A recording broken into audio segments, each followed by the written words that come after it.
What you doing out there in the middle of the Dadburn Lake? Paddling around in the waves like a seal on drugs.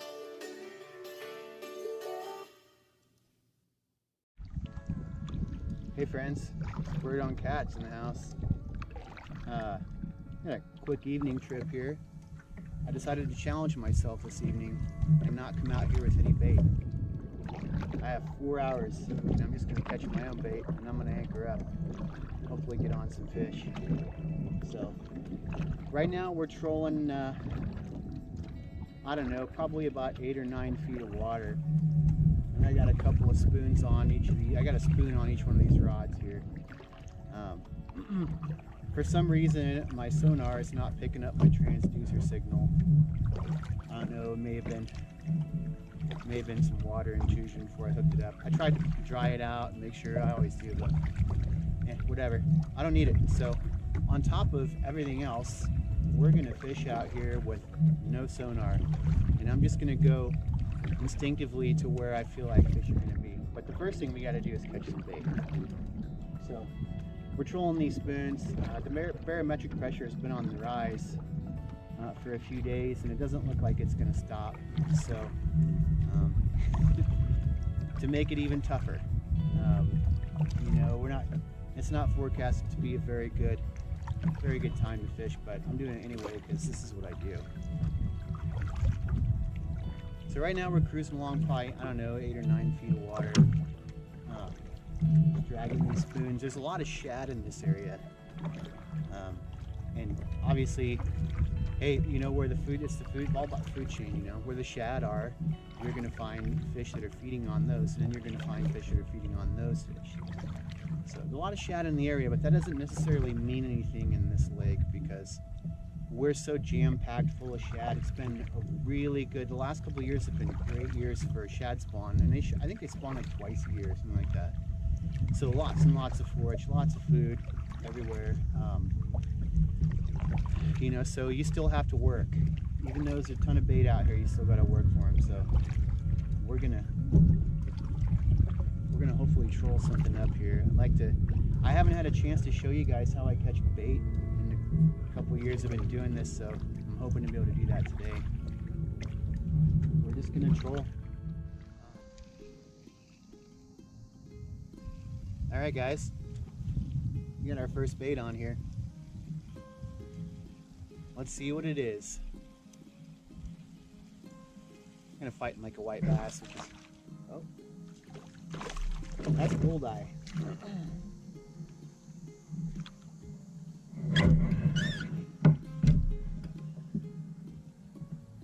This is what we call Milford tarpon.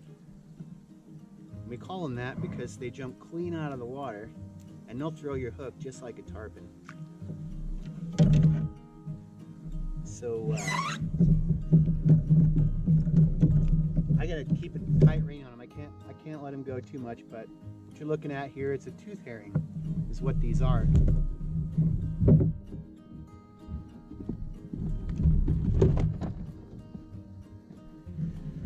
And a tooth herring, they call them that because if you open their mouth and you look at their tongue, and yeah, fish have tongues, actually, believe it or not. If you look at their tongues, they have a row of teeth on their tongue. They have two rows of teeth, one on each side on their tongues. That's why they call them a tooth herring. And they are in the herring family, which means they're extremely oily. They're even oilier than shad. You can get up to speed here and toss that back out, but they're probably, when you can get them out here, if you can get them into the kayak or the boat, they're one of the best baits you can use on this lake. The problem with goldeye is that they don't keep. So, for example, I've got that one. If I were to put that into the bait cooler, and if I was just hunting bait tonight and I wasn't going to fish tonight and I was going to fish tomorrow, by the time 5 o'clock rolled around tomorrow morning, that fish would be so soft and squishy and it would be no good. And it would never stay on a hook. And the first time a dink came along and pecked your bait, it'd be toast. That's the one drawback to using them. But if you can catch them fresh, and you're going to use them pretty much within a couple of hours of you catching them, they're great. So I'm pretty stoked to have that guy. All right, let's see if we can get a couple more. All right, guys, I got bait number 2 on. Troll around for a minute to get this guy. This feels like a white bass. They dig a little bit. Once they get closer to the yak, they really start to dig pretty good. There he goes. Come on up here, bud.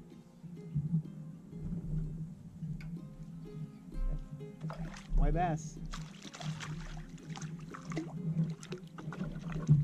Come on up in here. And if you're not new to the catfishing world, you know that having a variety of baits is it's a good thing. So we got a goldeye, we got a white bass. I've got 2 out of 3.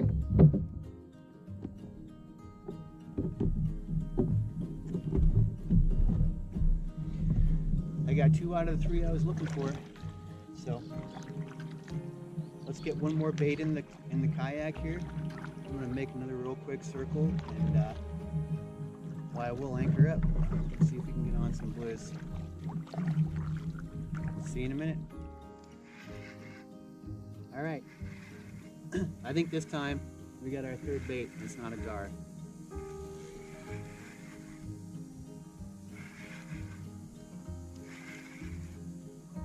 That feels like a white bass. That definitely feels like a white bass. What we got here? What we got? That's a white bass.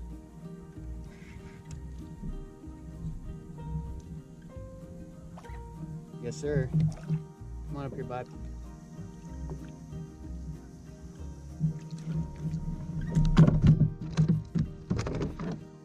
Well, I got him in here just in time, didn't I? All right. That's it.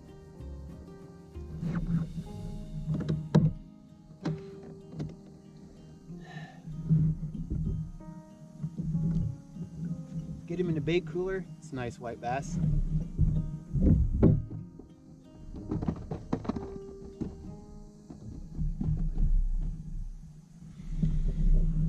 All right. It's bait number 3, and like I said, it's all I needed. Now, I'm not greedy, man. I'm out here to just fish a couple hours, anchor off for a couple hours on a weekend.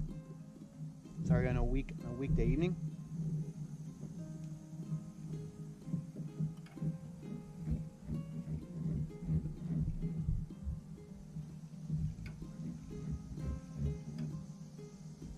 What is the fucking problem here?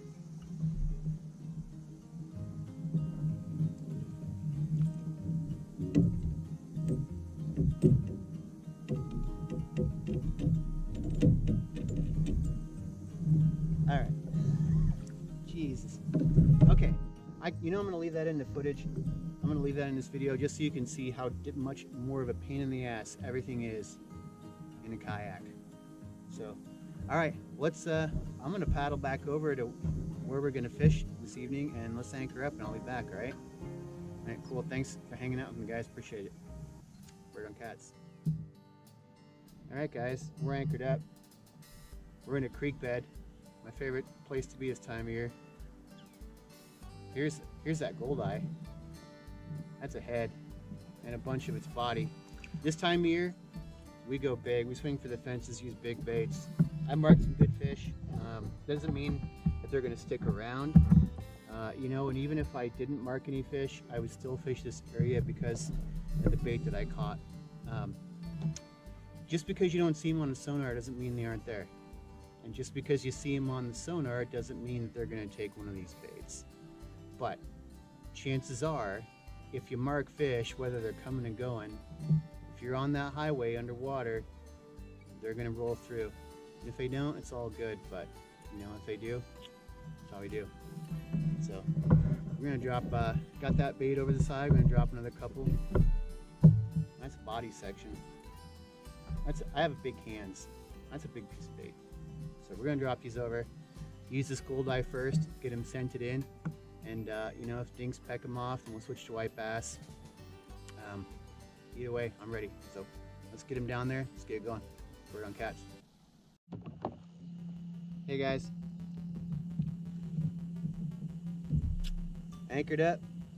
We're on a solid fish now.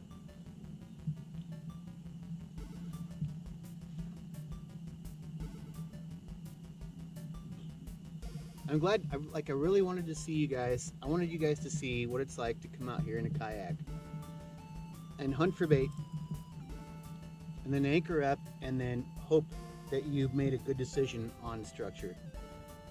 And I think you're gonna get to see that now. So this is a pretty solid fish. Ooh, he's pumping.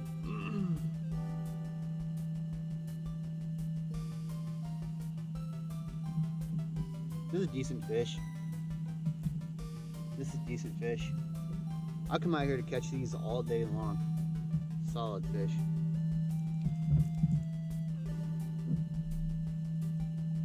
What you got, Pupples?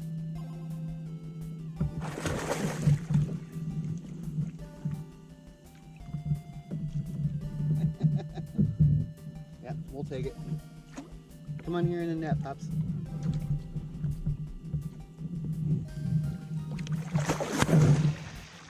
That's a good fish.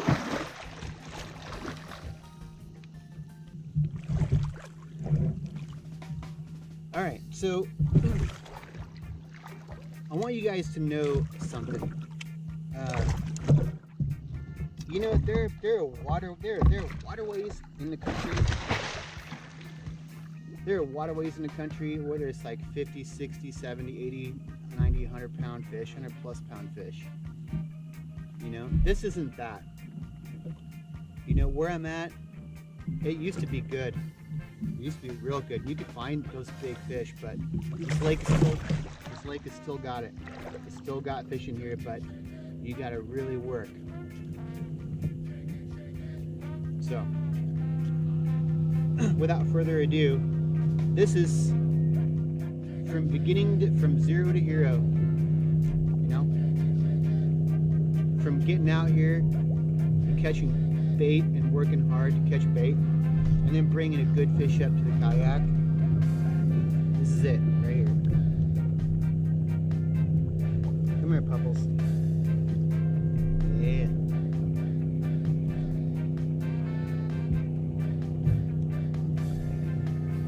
Get this hook out of here real quick.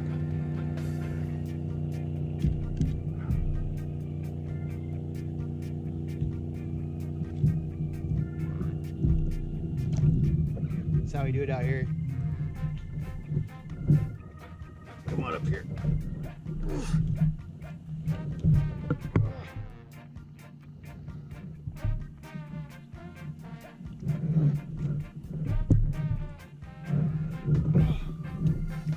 What are you stuck on? Your fin is stuck on some stuff. Come on up here real quick. Just come up here real quick. We'll go back, all right?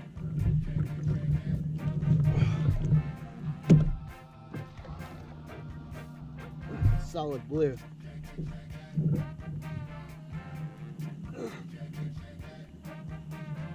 That's a nice fish. That's a nice fish right there. From launch to fish. Here we go.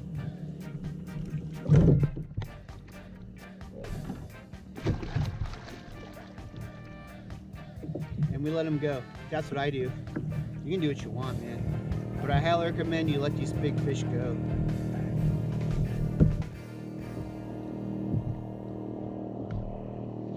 You can catch like a bunch of, you can catch 10-pound fish all day long. I can.